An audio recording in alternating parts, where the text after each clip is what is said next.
Plusieurs défis relevés comme le rajeunissement et la féminisation de l'administration diplomatique pour meubler les ambassades et consulats, le rapatriement des compatriotes en détresse à l'étranger, le chef de la diplomatie guinéenne s'est attaqué à un autre gros chantier, l'ouverture totale de la Guinée à la communauté internationale. La base est déjà solide dans les négociations avec le monde. Le ministre Kouyaté et son équipe ont fait face cette année à la sécurisation des Guinéens et leurs biens à l'international. Le cas du jeune Ousmane Touré en est l'illustration parfaite. Ce jeune a été arrêté par la police française, puis rapatrié dans les plus brefs délais. Mais grâce à la diplomatie active entre la Guinée et la France, l'affaire a été réglée assez rapidement et le jeune Touré a été remis dans ses droits.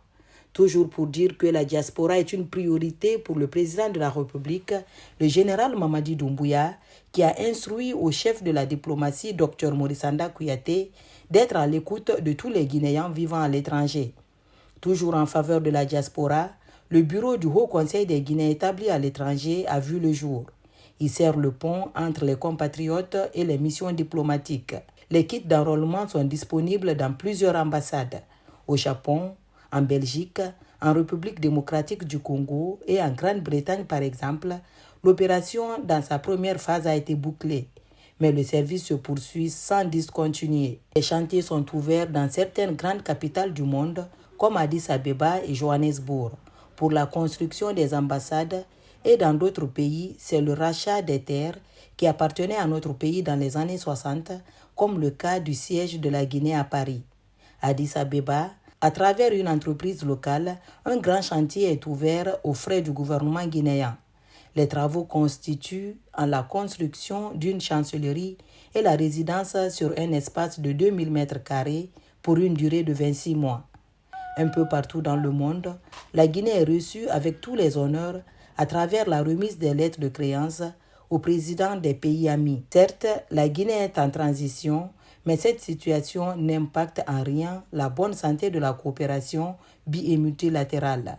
Au contraire, des exceptions sont constatées, comme la collaboration avec le Japon, le pays du soleil levant, qui, pour une des rares fois, collabore avec un pays en transition. Autre exploit du chef de la diplomatie, Dr Maurice Sanda Kouyaté, c'est le retour de la Guinée dans la grande famille de la francophonie. Récemment en Turquie, le ministre Kouyaté signe la conclusion de la 4e grande commission mixte de coopération. Là-bas, 14 accords confirmés. Auparavant, il était au Rwanda pour faire une revue des axes de partenariat à travers une autre grande commission mixte de coopération. Puis, il s'est rendu à Sotchi sur invitation du ministre des Affaires étrangères de la Russie, Sergei Lavrov. Ce dernier s'est montré particulièrement réceptif à la vision du chef de l'État, le général Mamadi Doumbouya, sur le méga-projet minier. Cette fin d'année, plusieurs investisseurs allemands intéressés par la vision 2040 ont signé des accords avec le secteur privé guinéen sous l'égide du programme sur la diplomatie économique PRODEIC, logé au sein du ministère des Affaires étrangères. Et pour couronner tous ces acquis hautement positifs cette année, le département a piloté au nom du gouvernement la signature d'un contrat avec une banque privée de la place pour le rapatriement des fonds de la diaspora guinéenne.